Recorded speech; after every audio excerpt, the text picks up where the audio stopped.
This is an article that is in the news today. It says Alexandria Ocasio-Cortez call for a living wage starts in her office.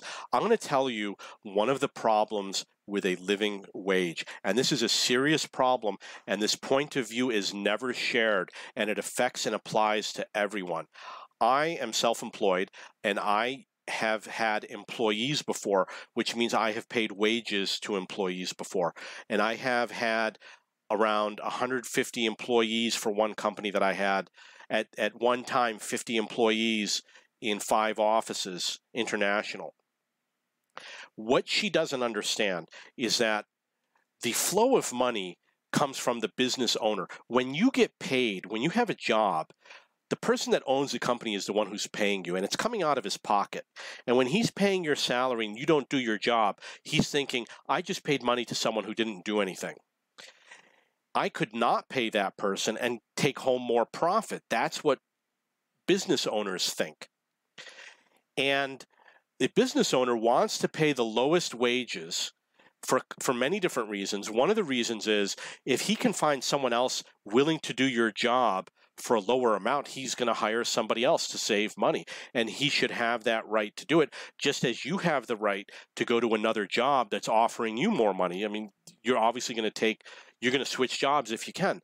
But what these people don't understand is that business owners, many of them, large numbers of them, including myself, we don't get a salary. We make $0 an hour.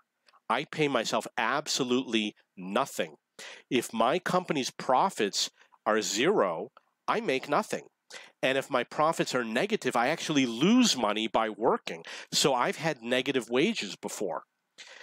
When you have a business, it's true that there are businesses that are always making money, but usually it takes 5 years to break even. So for the first 5 years, a business is going to have no profits and no wages for the owner. And then after that, he has to recoup his 5 years of investment of his time and expenditures. And trying to force wages that are not market-driven is a huge problem. And it is one of the worst things about a free market economy. If you look at wages, it's one of the few things where the federal government has interfered. Labor is almost always done at the state level.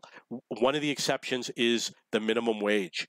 Almost every other labor law is done at the state level. If you have a problem with your employer, you go to the state before you go to the federal government. You're only going to go to the federal government if it's something that might be a very specific civil rights issue.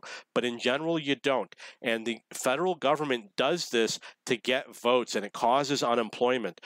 When you have, there's no such thing as a living wage, because when you have higher wages, that money is going to go towards your rent and your food and your utility bills, and your landlords are going to raise your rents because you've got more dollars chasing a limited availability of property.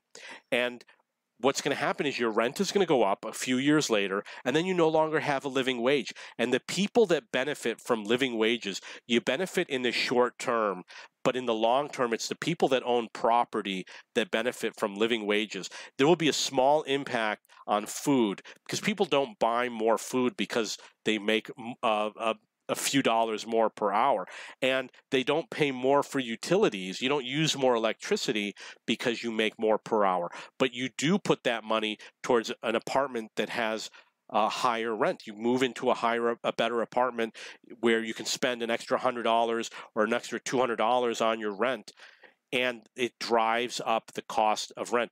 Living wages have never worked. We've had minimum wages for over 100 years now, and people have complained about it throughout the entirety. I lived in Medellin, Colombia, and the unemployment rate was over 20%. And they openly discussed how raising minimum wage caused unemployment, and they knew how much of an impact. They said, well, for every 10% we increase the minimum wage, unemployment goes up by 1%. You know, they know that. And in France, what they do is instead of increasing wages, they reduce the amount of time you can work so that they reduce unemployment. They have full employment for many years because they give you less hours. And that's how they have a different system that is fair to them. What her plan is going to do by raising wages is going to increase unemployment. It's going to hurt young people, and it hurts unskilled people. Imagine if you had a choice between two people, and one of them was 16 years old and one of them was 30 years old, and the wages go up and you have to hire fewer people. Let's say you had 11 people and you have to fire one. You're going to hire the one who's least skilled.